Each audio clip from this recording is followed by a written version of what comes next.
16절에 보면 그날에 사람이 예루살렘에 이르기를 두려워하지 말라 시온아 네 손을 늘어뜨리지 말라. 자, 이 말씀은요 수행되어야 할 어떤 업무가 교회에 있음을 알려주고 있습니다. 어떤 업무가 있는데 하나님의 업무, 이 업무가 교회에 있다라는 겁니다. 네 손을 늘어뜨리지 말라는 말은 뭐냐면 부지런하라는 말입니다. 부지런해라. 자, 이 말은 우선 당시 성전을 재건하는 일이 있었습니다. 그리고 둘째로 교회를 확산시키는 일에 해당된다라고 할 수가 있는 것입니다.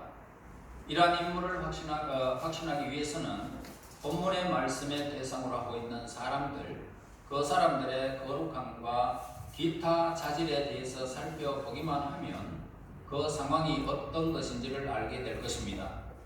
거룩한 성품의 사람이라면 어떤 업무를 할당한다 할지라도 그 임무는 그들의 그런 거룩함과 일치되어야 한다는 것을 가르쳐 줍니다. 시온의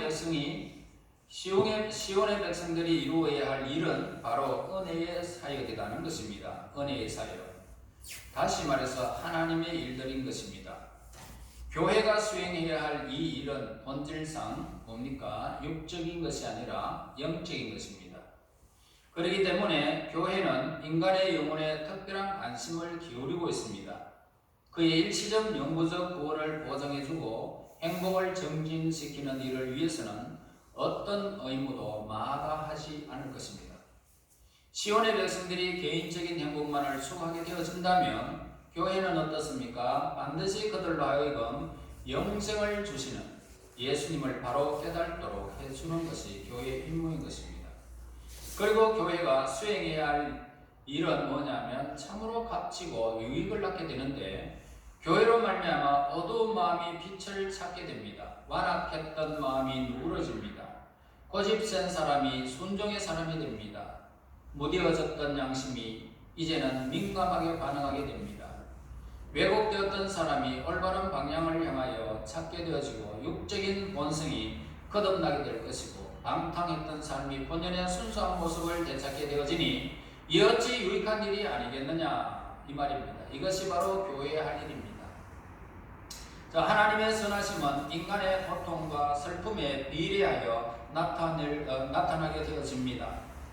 그러니까 이것은 뭐냐면 개인적 경험에 비추어도 마찬가지인데 그리고 교회 역사를 살펴봐도 분명한 것은 바로 이러한 것들이 진리라는 것입니다. 그래서 하나님의 선하심은 인간의 고통과 슬픔에 비례하여 나타난다는 것입니다. 자, 그래서 고통이 있는 것에는 반드시 하나님의 위로가 따른다는 것입니다. 얼마나 크냐에 따라서 하나님의 위로가 커지고 오늘 우리에게 임한다는 거죠. 그래서 오늘 우리 하나님은 무소부재하시지만 없는 것이 없지만은 그러나 교회 가운데 늘 계십니다. 다시 말해서 유형교회와 무형교회 보이지 않는 여러분들의 마음 그 가운데 성전을 삼고 교회를 삼고 여러분 가운데 늘 계시고 그리고 예배 가운데 이 자리에 늘 계시는 분이십니다. 물론 무소부재 다른 것에도 충만한 가운데 있지만 그렇습니다. 그래서 하나님은 은혜로운 목적을 성취하기 위해서는 교회 가운데 늘 계시는 것입니다. 그래서 하나님의 언약의 성취를 통해서 그리고 그들에게 위안을 주기 위해서 필요한 모든 은혜를 넘치게 부어주심으로 말미암아 교회에 하나님의 임재하시고 영원히 하나님의 백성들 그 가운데 영원히 거하겠다고 약속하고 있습니다. 그리고 하나님의 백성들을 구원하기 위해서 그 백성들 가운데 거하시는 것입니다. 오늘 그곳에서 헤아릴 수 없는 이 구원의 복을 우리에게 내려주시는 것입니다. 환난을 당한 자에게 위로를 주십니다. 고통을 당하는 자에게 고통을 풀어줄 수 있는 모든 능력을 우리에게 부어주시죠. 그래서 하나님은 겉으로 은혜로우신 분이신데 반해서 인간은 어떻습니까? 인간은 불완전하고 의존적인 존재이기 때문에 우리에게 주어지는 모든 것은 다 구원의 방편으로 여기면 무방하다 그렇게 말할 수 있습니다. 그래서 오늘 우리는 의존적이고 불완전하기 때문에 하나님의 구원의 은총이 없으면 우리는 이 세상에서 승리할 수가 없습니다. 그래서 하나님의 구원을 베풀기 위하여 구원을 베푸시는 그 하나님으로 말미암아 하나님께 영광을 돌리는 그들은 사람들에게 하나님이 모든 것이 하나님의 은혜입니다 라고 했을 때 하나님은 그 고백을 받으시고 기뻐서 어쩔 줄 모른다는 것입니다. 오늘 말씀에서 그렇게 이야기를 하고 있습니다. 그러니까 우리가 받은 모든 것은 하나님으로부터 값없이 주어진 것입니다. 이것을 우리가 깨달아내는 것입니다. 이것을 깨닫게 되는 자에게 하나님의 기쁨이 넘치는 겁니다. 그러나 도우시는 분으로서의 하나님을 만나는 일과 구세주로서의 하나님을 만나는 일은 별개의 일이라는 것을 우리에게 가르쳐주고 있습니다. 다시 말합니다. 하나님을 만나는 일과 구세주로서의 만남, 이것은 별개의 일이라는 겁니다. 모든 것은 무상으로 받으면서도 구세주 대신 예수님을 알지 못할 수도 있다는 것입니다. 교회 다니면서 자식들의 번영도 볼 수 있고 부부의 사이가 아름다울 수 있고 물질의 부유함도 누릴 수 있고 세상에서 하는 모든 일들이 잘 될 수 있습니다. 그러나 오늘 구세주 예수님을 만나는 기쁨, 이 기쁨이 없다면 이것은 이 세상의 모든 것을 다 가지고 저 세상에서 무엇인가를 얻고자 하지만 아무것도 누리지 못하는 어리석은 인간과 다를 바가 없는 것입니다. 하나님은 그 백성, 택하신 백성들을 구원하시는 일을 훌륭히 성취하실 수 있는 만큼 위대하신 분이십니다. 그래서 남을 위해 무엇을 해준다고 해서 그 구원을 주는 것은 아닙니다. 그러나 한 가지 점에 있어서 그것은 참 구원과 동일한 면모를 지니고 있다는 것입니다. 즉, 이 구원을 주는 쪽은 위대한 힘을 갖고 있습니다. 그리고 구원을 받는 쪽은 힘없고 연약하다는 것입니다. 그래서 예수님은 구세주로서 칭함을 받기 위해서 필수적인 요소 뭐가 있어야 됩니까? 강한 힘이 있어야 되겠죠. 그래서 전능함이 있습니다. 전능함을 지니고 계셨어요. 하나님의 아들에 대해서 우리 한번 생각해 보아야 합니다. 그분은 구원을 베푸실 수 있을 정도로 전능하신 하나님이십니다. 그리하여 예수님은 인간의 연약함을 극복하셨습니다. 왜냐하면 십자가 그 이후에 모든 것들을 볼 수 있는 전능함이 있었기 때문입니다. 그래서 십자가의 연약함을 극복하시고 죄인을 처벌하라는 하늘의 목소리를 순종함으로써 하나님과 인간을 위하여 십자가에서 죽으심으로 하나님 앞에 인간과 하나님과 끊어졌던 이 관계를 회복시켜 주시고 화목관계로 만들어 버렸습니다. 그래서 하나님은 그 구원을 이루시고자 그 뜻을 본문에게 밝히고 있는데 17절부터 너희의 하나님 여호와가 너희 가운데 항상 계시면서 그는 구원을 베푸실 전능자라. 예수님을 가리키고 있죠. 그가 너로 말미암아 기쁨을 이기지 못하며 너를 잠잠히 사랑하시며 너로 말미암아 즐거이 부르며 기뻐하시리라 하니요. 이 구원의 사역은 우리 자신의 결심여에 달려있는 것이 아닙니다. 바로 예수님의 결심에 의해서 하나님이 기뻐하신 것입니다. 너희 가운데 거하시니 그는 구원을 베푸실 전능자라. 누가? 예수님은 전능자라고 말씀합니다. 그래서 그 예수님의 구원을 이루신 그것을 통해서 하나님이 기뻐하셨다는 것입니다. 이 구원의 사역은 예수님으로 하여금 그토록 큰 값을 치르도록 하셨지만 예수님께서는 그것이 주는 기쁨의 반이라도 줄 수 있는 것이 아무것도 없을 정도로 예수님께는 기쁨이었던 것입니다. 예수님은 그토록 우리를 사랑하셨기 때문입니다. 그래서 요한복음 13장 1절에 세상에 있는 자기 사람들을 사랑하시되 끝까지 사랑하시니라. 여러분 기억하십니까? 너희의 하나님 여호와가 너희 가운데 계시니. 마태복음 28장 20절에 세상 끝날까지 너희와 항상 함께 있으리라. 예수님이 우리 가운데 여호와 하나님이 너희 가운데 계시니 항상 계시니 우리 예수님은 구원을 베푸실 전능자라.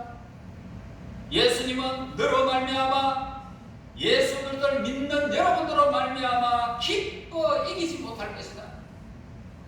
그리고 구원 얻은 우리들을 잠잠히 사랑하실 것인데 끝까지 사랑하신다. 그리고 구원 얻은 우리로 말미암아 즐거이 하나님께 영광을 돌리고 기뻐하리라. 이것이 예수님의 기쁨을 여기에 방대시켜서 나왔습니다. 이 말씀은 시온의 딸들과 선민 이스라엘 민족에게 선포된 말씀이며 그것을 통해서 입으로 고백하는 신자들이 얻게 될 풍성한 축복을 예시해주고 있는 것입니다. 여러분, 이 예배를 예수의 이름으로 드리는 여러분들을 통해서 얼마나 구원을 베푸실 전능자를 바라보며 믿음으로 예배를 드리는 여러분들을 통해서 기뻐 즐거워하리라. 기쁘다 하나님. 본장에서 하나님은 택하신 백성들을 위해서 어떤 일을 해줄 수 있는 것에 대해서 10번도 넘게 말씀하고 계십니다. 그러나 그 축복의 대상은 선민 이스라엘이라는 좁은 범위에만 국한되는 것이 아니다는 사실을 우리는 알 수 있습니다. 하나님은 본문에서 이스라엘의 왕인 하나님께서 그 백성들 가운데 함께 하시리라고 2번도 넘게 말씀하셨습니다. 이것은 논쟁의 여지가 없는 사실입니다. 하나님은 하나님의 교회가 이리저리 요동치지 않게 하시려고 그 가운데에 계신다는 겁니다. 여러분, 세상에서 수많은 일들을 당하면서 다른 어떤 생각에 머물지 않도록 여러분 가운데 항상 머물러 계시겠다는 것입니다. 그분은 전능하신 구원을 베푸실 전능자입니다. 모든 그리스도인들은 이 놀랍고도 기쁜 사실에 대해서 매일 몇 분간이라도 숙고하고 묵상하는 것이 좋습니다. 어떻게 해요? 전능하신 하나님, 만왕의 왕께서 우리 가운데 함께 계시며 나는 하나님의 거하시는 처소이며 예수님은 예수님의 소유된 백성입니다. 영원에서 영원까지 존재하시는 그 높고 거룩하신 분이 바로 이 누추한 내 가슴 속에 임하시고 계신다 라고 하나님의 거하심은 우리의 감정이나 성품에 따라 좌우되지는 않습니다. 이렇게 믿음으로 고백하고 묵상해야 한다는 말입니다. 어떠한 변화와 요동함이 있어도 하나님은 영원토록 그 영광을 변함이 없으십니다. 그런데 하나님이 정말 우리 가운데 계신다면 우리는 왜 여전히 그렇게 연약하고 실수투성이의 삶을 살아가고 있는가 라고 하는 점을 묻고 있습니다. 이 대답은 아주 가깝게 있습니다. 즉 무슨 말이냐면 우리 자신이 하나님을 제한시켜버리면 우리는 하나님이 항상 가운데 가신다는 이 사실을 깨달으면서도 나는 늘 실수하고 수많은 시행착오를 겪게 되는 것입니다. 그러므로 하나님을 내가 제한시키고 있다는 이 사실을 고백하고 하나님을 제한시키지 말아야 하는 것입니다. 이 사실을 한다면 우리는 하나님의 능력의 역사를 방해했던 모든 것을 제거하게 되고 하나님으로 하여금 기쁜 일이 되는 일, 그리고 우리 인간에게 반드시 필요한 일을 하도록 그분께 우리의 삶을, 우리의 생각을, 우리의 마음을 다 맡겨야 한다. 그렇게 되어지면 우리는 비로소 4가지의 하나님의 사역의 결과를 맡게 될 것입니다. 첫째, 17절에 그는 뭐라고요? 구원을 베푸실 전능자라는 것을 고백하게 된다는 것입니다. 맡기게 되어지면 믿는 백성들은 그들의 적들로부터 보호하시고 또한 마지막 날의 큰 싸움에서도 구원하실 하나님께서는 우리의 죄로부터 우리를 구원하실 것입니다. 전능하시기 때문이죠. 하나님은 죄의 형벌로부터 우리를 구원해 주셨습니다. 그리고 앞으로도 하나님은 죄의 권능으로부터 우리를 구원하실 것입니다. 우리들의 적은 뭡니까? 지옥에 있는 마귀들만큼이나 다양하고 강렬할지 모릅니다. 우리의 적이 굉장히 우리 주변에 강렬할지 모르지만 그러나 하나님께서는 그 강렬한 가운데서도 이 땅에 수많은 일들이 있음에도 불구하고 하나님이 우리에게 전능하신 힘을 가지고 계시기 때문에 구원하실 것입니다. 우리들은 마치 바람에 흩날리는 낙엽처럼 유혹을 쉽게 굴복하는 경향이 우리에게 있을 수 있습니다. 그러나 하나님은 우리들 가운데서 그 모든 유혹으로부터 구원하실 것입니다. 우리들이 살아가는 동안 환경이나 여러 상황 가운데 치명적인 해를 입을 수도 있습니다. 그러나 하나님이 우리를 그 치명적인 상황 가운데서도 우리를 구원하실 것입니다. 하나님 앞에서는 아무리 강하다 할지라도 하나님의 힘에 눌려버리고 그 하나님의 힘이 구원할 수 있는 능력이 그 속에 있기 때문입니다. 그 다음에 두 번째로 17절에 뭐라고 말씀합니까? 그가 너로 말미암아 기쁨을 이기지 못한다 하십니다. 플라톤은 사랑에 대해서 다음과 같이 정의를 했습니다. 사랑은 두 영혼이 서로에게 이끌리며 서로를 위해 존재하며 서로를 닮아가는 것이다. 그리하여 마침내는 서로에게서 자신의 잃어버린 반쪽을 찾고 서로가 충만하게 되는 것이다. 이 사랑을 플라톤이 정의를 했습니다. 자, 우리가 하나님을 필요로 하듯이 하나님도 우리를 필요로 하고 계십니다. 우리 안에도 하나님을 만족시키는 것이 있으며 그것이 없이는 하나님의 본성도 완전한 만족을 누리지 못하는 것입니다. 그래서 우리는 마땅히 죄가 하나님과 우리 사이를 갈라놓았다라고 한탄스럽게 여겨야 한다 이 말입니다. 그러나 우리를 갈망하시는 하나님의 사랑은 죄에 대한 정오보다 훨씬 더 크다 말입니다. 그래서 여러분들이 이 죄악 가운데서 있어도 하나님은 잠잠히 여러분들을 사랑하기로 결정한 것입니다. 그래서 그 사랑은 이루 말로 표현할 수 없을 정도로 크기 때문에 여러분들이 아이들이 보면서 엄마한테 사랑해라 하면 이야기해봐라.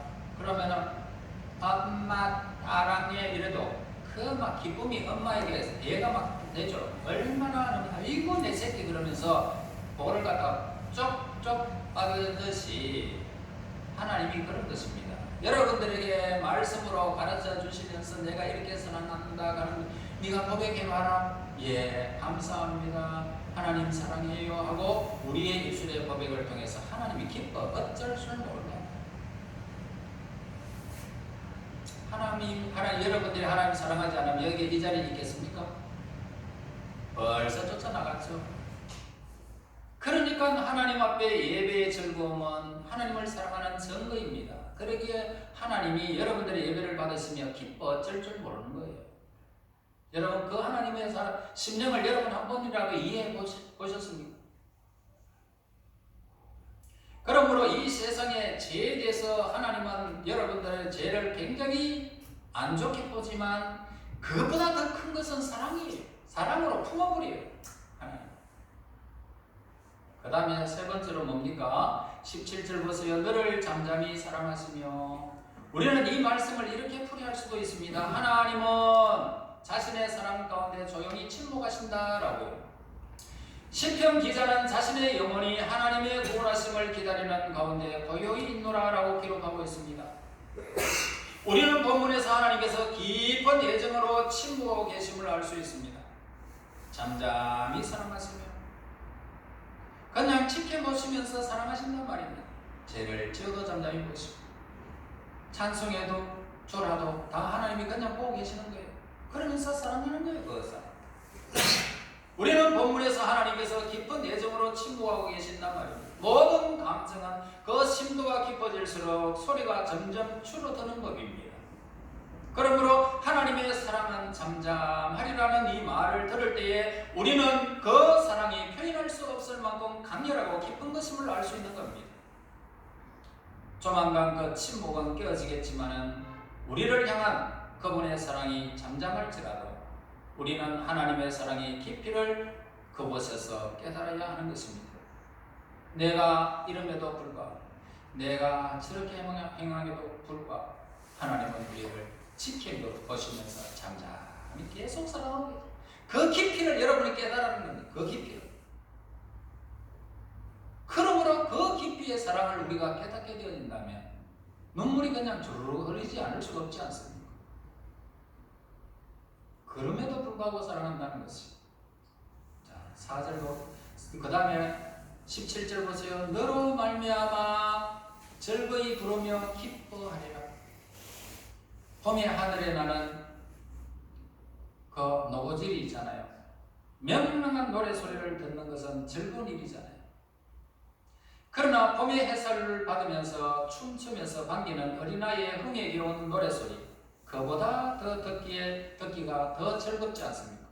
아이가 춤추면서 그 봄기운에 흥얼거리면서 나비야 나비야 이리 날라오너라, 그 아이의 춤추는 소리가 아무리 노골지리가 세상에서 찌찌찌찌찌 하는 것보다는 그 아이의 소리가 얼마나 더 아름다우냐.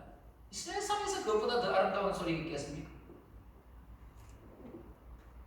이 세상 만물이 아무리 하나님을 찬양한다 해도 우리 하나님의 자녀들이 입을 벌려 마음을 다하여 하나님을 찬양하는 것을 더 기뻐하시는 자, 더 기뻐하시는. 하나님의 메시지를 전달하기 위해서 하늘로부터 먼 여행을 떠난 충성된 천사의 향수에 젖은 이 노래는 더 아름다운 것입니다. 예수님이 이 땅에서 사역하실 때 제자들과 함께 하나님을 찬양하던 노래소리는 어디에 비교할 바가 없을 것입니다. 얼마나 아름다운 소리였어요. 그러나 이러한 모든 노래소리보다 더 환희에 차고 즐거운 노래소리는 바로 하나님께서 자신의 모든 사역을 마치시고 세상의 죄에서 해방과 그리고 인류의 구원과 그 아들을 위해서 준비된 순결한 신부된 우리를 보시고 기뻐하시는 것입니다. 여러분, 우리 모두 예수님의 신부된 백성입니다. 신랑 오시면은 우리는 신부된 모습으로 변화되어져서 세마포 입고 이제는 예수님을 반기게 될 것이고 그 혼인잔치에 동참하게 될 것이고 영원히 그 영광을 누리게 될 것입니다. 이제